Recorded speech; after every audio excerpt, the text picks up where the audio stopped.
दोस्तों Jayaprakash power ventures limited की बात करें स्टॉक के अंदर आज फिर से अपर सर्किट लग गया। स्टॉक 20 को क्रॉस कर गया। तो इस तेजी के पीछे सबसे बड़ी वजह यह है कि वेदांता लिमिटेड ने जयप्रकाश एसोसिएट लिमिटेड का अधिग्रहण करने की तैयारी कर ली है बोली जीत के। तो यहाँ पे जेपी पावर में तो माहौल पॉजिटिव बना, लेकिन वेदांता के अंदर गिरावट हुई क्योंकि वेदांता के शेयर होल्डर को ये सौदा पसंद नहीं आया। अब जयप्रकाश पावर वेंचर्स लिमिटेड को लेकर यह संभावना बन रही है कि वेदांता अब आगे जाके जयप्रकाश पावर वेंचर्स लिमिटेड के अंदर भी बोली लगा के इसके अंदर मेजॉरिटी स्टेक ले लेंगे। तो पूरी रणनीति क्या है वेदांता की, उसको समझने की कोशिश करेंगे और ये डील कब तक फाइनल हो जाएगी और आने वाले समय में जेपी पावर पे किसका पूरा कंट्रोल होगा उसको समझने की कोशिश करेंगे इस वीडियो के माध्यम से। वैसे जयप्रकाश पावर वेंचर्स लिमिटेड एक प्रॉफिट मेकिंग कंपनी है और जेपी एसोसिएट की सबसे शानदार कंपनी भी है। कंपनी का रिवेन्यू भी अच्छा खासा बढ़ रहा है और बिजनेस बिल्कुल पटरी पे है। रिन्यूएबल सेक्टर में सबका इन्वेस्टमेंट की तैयारी कर ली है। कंपनी सोलर प्रोजेक्ट शुरू करने जा रही है। ऐसे में क्या है आगे की रणनीति उसको समझेंगे इस वीडियो के माध्यम से। लेकिन फ्रेंड्स उससे पहले अगर आप पहली बार हमारे चैनल पे आए तो चैनल को सब्सक्राइब कर दीजिए, एक बेल आइकॉन दबा दीजिए ताकि जब भी नया वीडियो बने पहला नोटिफिकेशन आपको मिले। वीडियो पसंद आए तो लाइक से जरूर कीजिए। चलो फ्रेंड्स वीडियो स्टार्ट करते हैं। मैं हूँ आपका दोस्त एस बी दवे और हमारे अपने चैनल ऑनलाइन कमाई में आपका बहुत बहुत स्वागत है। तो सबसे पहले जयप्रकाश पावर वेंचर्स लिमिटेड के कारोबार की बात करें तो ये देख सकते हो कि आज 20.02 पर क्लोजिंग देखने को मिली 5% के अपर सर्किट के साथ। तो शुरुआत ही अपर सर्किट के साथ हुई, लेकिन इंट्राडे में सर्किट खुला और लोगों को खरीदारी का मौका भी मिला, लेकिन जल्द ही ज़बरदस्त खरीदारी के दम पे यहाँ पे अपर सर्किट फिर से लग गया। तो पॉजिटिव माहौल बना है। अब आप देख सकते हो कि वेदांता लेकिन 3% आज गिरा क्योंकि जो 17,000 करोड़ की जो डील हुई है वो एनालिस्टों को लगता है कि यह एक महंगा सौदा है वेदांता के लिए। तो ये देख सकते हो कि अदानी ग्रुप को हरा के 17,000 करोड़ में जेपी एसोसिएट के मालिक बन गए हैं वेदांता ग्रुप। तो जेपी एसोसिएट जिसके ऊपर 59,000 करोड़ के आसपास का भारी भरकम कर्ज था और कंपनी डूब गई क्योंकि कंपनी अपना कर्ज नहीं चुका पा रही थी। तो वेदांता की बिड सबसे हाई थी और आप देखें तो ओपन चैलेंज राउंड शुरू किया गया था जिसमें 12,500 करोड़ से बोलियां चालू की गई थी और ये बोलियां है आगे बढ़ती गई। और जो CNBC TV 18 की रिपोर्ट के मुताबिक अंत में जो बोली लगी उसमें डालमिया भारत, जिंदाल पावर और PNC इंफ्राटेक ने अपने हाथ खींच लिए। उन्होंने अंतिम राउंड में बोली लगाई नहीं, सिर्फ 2 बोली दाता रह गए थे, अदानी ग्रुप और फिर वेदांता लिमिटेड। तो 17,000 करोड़ पे पहुंचने के बाद अदानी ग्रुप ने भी अपने हाथ ऊपर कर दिया और फाइनली वेदांता ने इस बोली को जीत लिया। तो नौमा अल्टरनेटिव का कहना है कि ये जो एक बड़ा जो बोली जीत के जो सौदा फाइनल किया वेदांता ने, यह माइनॉरिटी जो शेयर होल्डर्स है वेदांता के उनके लिए निगेटिव है।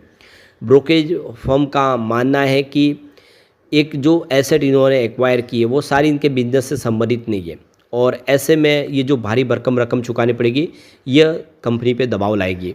तो नोमा का कहना है इस समय वेदांता को खुद काफ़ी ज़्यादा फंड की आवश्यकता है, उनके बिजनेस के लिए पैसों की जरूरत है और ऐसे में ये जो भारी भरकम रकम है 17,000 करोड़ की, वो रकम ऐसी कंपनी के लिए वो लगा रहे जो बिजनेस उनके बिजनेस से सारे जुड़े हुए ही नहीं है और ऐसे में वेदांता को दबाव की स्थिति झेलनी पड़ेगी।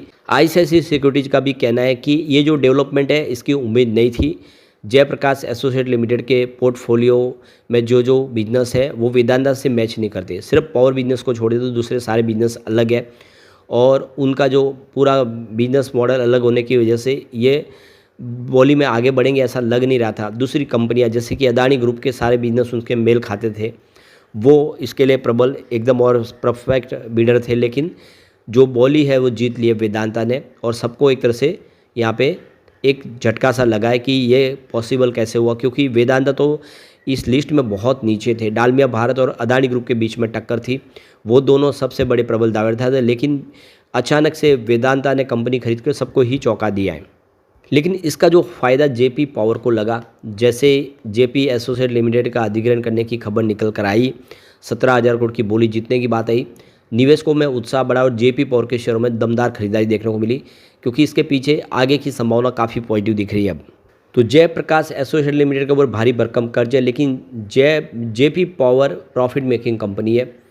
तो वेदांता द्वारा अभी जयप्रकाश एसोसिएट लिमिटेड की संपत्तियों के अधिग्रहण की प्रक्रिया अभी शुरू नहीं हुई है, क्योंकि कर्जदारों की समिति सीओसी को अंतिम मंजूरी देने में करीब 2 महीने का समय लग सकता है। इस बीच ब्रोकरेज हाउस नौमा इंस्टीट्यूट इक्विटी ने टिप्पणी की है कि यहाँ पे जेएल के अधिग्रहण से वेदांता के वैल्यूएशन पर दबाव पड़ सकता है, क्योंकि उनका जो बिजनेस थोड़ा सा अलग है। ब्रोकरेज फर्म का मानना है कि सौदे को पूरा होने में और एनसीएलटी की मंजूरी लेनी होगी, इसके लिए 8 से 10 महीने का समय लग सकता है। मंजूरी मिलने के बाद वेदांता को करीब 4,000 करोड़ रुपये की अग्रिम राशि का भुगतान करना होगा। कोर्ट में ये भी बताया गया है कि वेदांता का फोकस अपनी मुख्य बिजली कारोबार पर रहेगा, जबकि अधिग्रहण में मिली अन्य संपत्तियों को कंपनी समय के साथ बेचकर प्रॉफिट कमाने की कोशिश करेगी। यानी वेदांता ने जो जयप्रकाश एसोसिएट लिमिटेड का जो पूरा अधिग्रहण किया, उसके बाद में वो सिर्फ पावर सेक्टर का बिजनेस रख सकती है, बाकी बिजनेस वो बेच सकती है। तो ऐसे में अब जो सवाल निकल के आ रहा है कि जयप्रकाश पावर वेंचर्स लिमिटेड के ऊपर क्या पूरा का पूरा कंट्रोल करेगी वेदांता, क्योंकि आप देख सकते हो कि 50% के ऊपर हिस्सेदारी लेके वो मेजॉरिटी स्टेक होल्डर बन सकते हैं। तो अब जेपी पावर के जो बड़े लैंडर्स हैं वो 3800 करोड़ की अपनी हिस्सेदारी बेचना चाहते हैं, करीब 24% के आसपास की स्टेक होगी।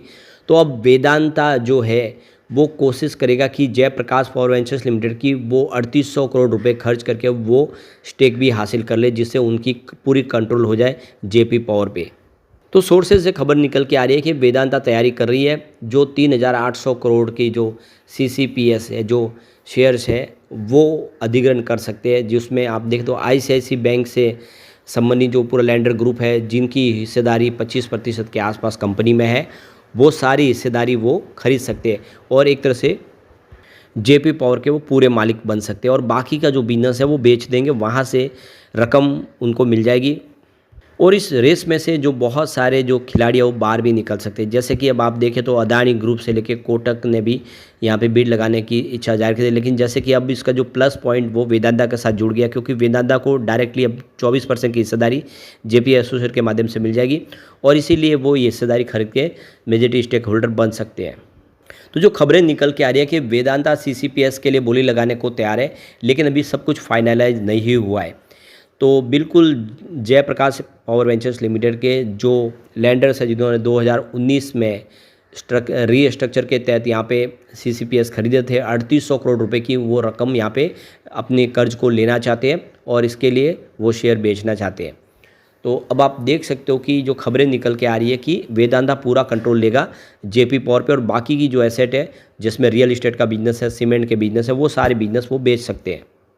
तो इससे एक पॉजिटिव माहौल बना और अब लगने लगा है कि जल्द ही जेपी पावर भी वेदांता ग्रुप का हिस्सा बन जाएगा।